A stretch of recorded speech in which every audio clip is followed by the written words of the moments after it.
며칠 전 설 명절에 시댁에 있으면서 시아버지한테 입 밖에도 내지 못할 쌍욕을 들었습니다. 그 문제로 지금 집안이 난리가 난 상태라 이게 정말 그냥 넘어갔어야 할 일이었나 싶어 답답한 마음에 글을 써봅니다.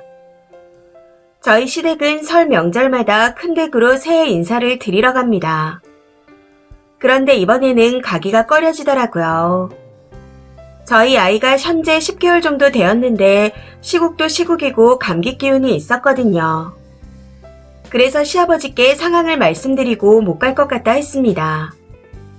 여기서 참 어이가 없는 게 아이가 아프다고 말씀을 드렸음에도 계속해서 3번, 4번 큰 댁으로 인사를 가라 말씀하시더라고요. 사실 그래서 저도 기분이 좀 좋지 않았습니다. 감기 걸린 손자는 생각을 아예 안 하시는 것 같아서 서운하기도 했었고요. 그래서 기분 나쁜 마음에 아무런 대꾸도 하지 않았습니다. 지금 생각해보면 다음에 시간 되면 따로 찾아뵐게요. 대충 이런 식으로라도 제가 말씀을 드렸다면 괜찮지 않았을까 싶기도 하지만 당시에는 아버님께서 계속 고집을 부르시니 기분이 좋지 않아 대꾸를 하지 않았던 거였죠. 그런데 마지막에는 버럭하고 언성을 높이며 뭐라고 하시더라고요. 갑자기 높아진 시아버지의 목소리에 너무 놀라 눈물이 날 것 같아 바로 화장실로 들어갔습니다. 제 입장에선 시아버지 앞에서 울 수 없으니 감정을 추스리러 들어간 거였죠. 그런데 그런 저의 행동이 아버님 입장에선 예의가 없다고 느끼셨나 보더라고요. 여기서 변명 아닌 변명을 좀 해보자면 이런 일이 이번이 처음이라 큰 소리에 놀랐고 순간적으로 눈물이 왈칵 나오려고 하기에 화장실로 들어간 거였습니다.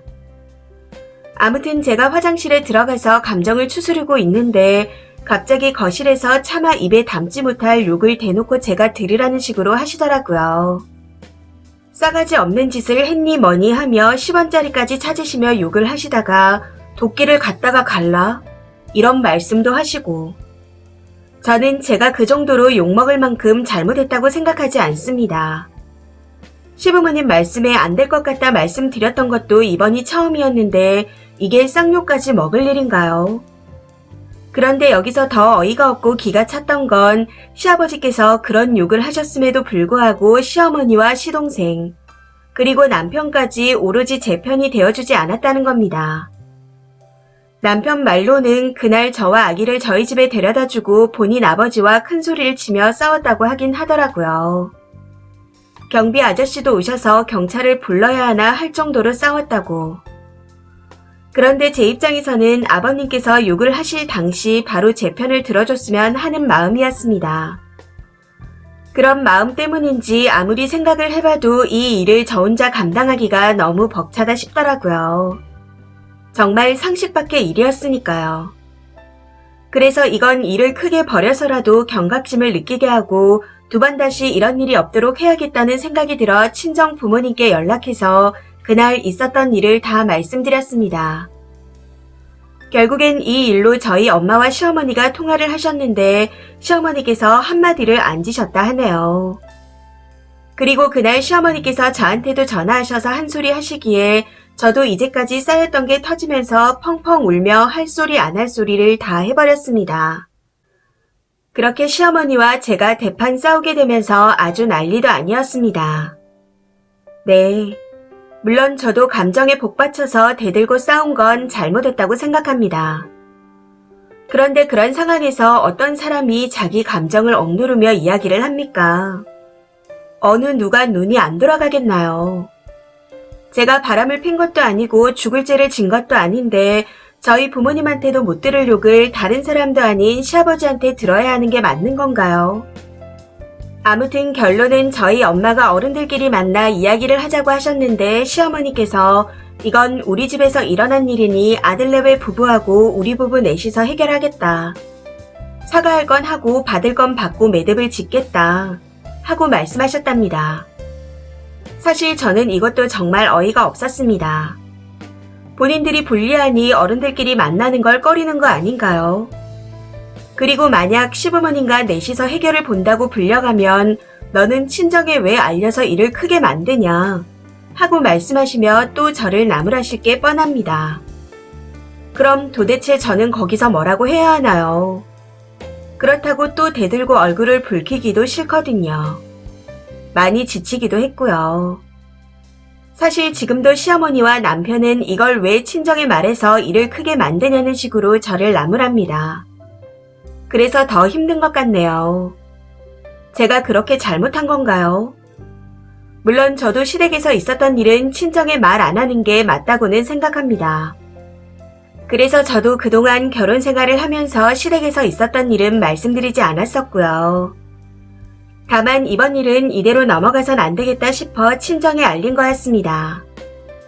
그런데 시어머니와 남편이 왜 일을 크게 만드냐고 그러네요.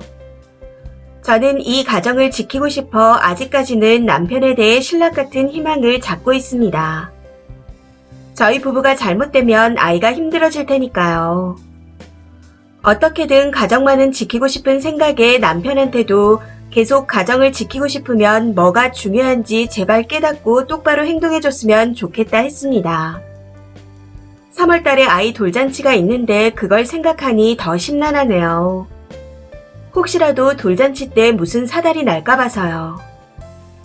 이번 일로 정신적으로 상처를 많이 받아서 그런지 불안한 마음이 가시지가 않는 것 같습니다. 정말 제가 듣도 보도 못한 욕을 듣고 가만히 당하고만 있어야 했던 게 맞았던 걸까요? 이런 일이 있을수록 초기부터 강하게 나가야 하는 게 맞지 않나요? 되도록이면 가정을 지키고 순조롭게 해결을 했으면 하는 바람이지만 지금 상황으로는 조금 힘들 것 같긴 합니다. 만약 최악의 상황이 온다면 이혼을 하던지 저쪽 부모님이랑 연을 끊던지 둘 중 하나는 꼭 할 생각입니다. 이런저런 생각들로 머릿속이 복잡하고 답답해서 미칠 것 같네요. 여러분들의 생각은 어떠신가요? 제가 정말 잘못한 걸까요? 댓글입니다. 첫 번째, 남편이 제일 나쁜 놈입니다. 시아버지는 그렇다 쳐도 같이 사는 남편이 저러면 살기 싫을 것 같아요. 죄송하다고 해도 모자랄 판에 왜 장모님한테 얘기했냐고 하는 게 제정신인가요? 두 번째, 친정에 알려서 일을 키웠다 말하는 거 진짜 어이없네요. 애초에 욕을 안 했으면 생기지도 않을 일인데. 쓴이도 부모님이 있는데 당하고만 살라는 거야 뭐야. 남의 집 귀한 자식한테 욕한 인간 두 번 다시 볼 생각도 하지 말아요. 저는 사과해도 절대 안 볼 것 같습니다. 세 번째, 이혼 생각하시면 아이는 어차피 쓴이가 주 양육자이니 데리고 올 수밖에 없습니다. 걱정 마시고 증거 착착 모으세요. 남편도 당시에는 아버지와 싸웠지만 일을 크게 만든다고 쓴이를 나무라는 걸 보니 언제 돌아서도 이상하지 않을 사람입니다. 힘들어도 정신 바로 차리고 계세요. 네 번째, 그 집에 오래 있으면 정신병 생깁니다. 친정에 알린 건 잘하셨고 정신과 상담해서 증거도 좀 마련해 두세요. 얼마 안 가 어차피 끝은 이혼일 테지만 이혼이 정말 싫다면 굳건히 시가 가지 말고 마주치지 말고 남의 편 달래서 사는 수밖에요. 저는 안전이혼 하시는 게 좋을 것 같지만요. 도끼 얘기까지 나왔으면 그 집구석 정상 아닙니다. 아기 데리고 가는 건 위험할 것 같아요. 다섯 번째, 손주가 아프다는데도 큰 집에 가자고 한 남편 낳아준 저 인간은 손주를 남보다도 못하게 생각하는 것이고 쓴이에게 쌍욕까지 했을 땐 더 이상 안 보고 살겠다는 뜻이니 앞으로 두 번 다시 남편 본가 쪽 인간들은 보지도 않고 연락도 안 하고 살겠다고 하세요. 이걸 안 지키고 동의 안 하면 이혼이라고 하시고요. 일 크게 만든다고 씨부린 시점부터 이미 남편은 쓴이네 가정의 가정보다는 저들의 아들로 사는 걸 택한 것 같지만요. 그리고 아이가 어릴수록 양육권은 엄마한테 유리합니다. 또한 절대 넷이 만나는 자리에는 나가지 마세요. 여섯 번째, 일을 크게 만든 게 아니고 큰일 난 걸 알린 거죠. 그 큰일은 시애비가 벌인 거고요. 말은 똑바로 하라고 그래요. 미친놈 다 보겠네요. 일곱 번째, 친정에 알린 거 걸고 넘어지면서 논점 흐리지 말라고 그래요. 애당초 남의 집 귀한 딸한테 쌍욕 퍼부은 시부가 시작이지. 친정이 알고 말고 유무를 떠나서 저라면 그냥 손절하겠습니다. 이게 시부가 사과하면 네네 하고 넘어갈 일인가요? 그리고 이건 다른 얘긴데 큰집 입장의 사람으로 제발 오지 좀 마세요. 보고 싶어하는 사람 아무도 없거든요. 이 사연은 여기까지입니다.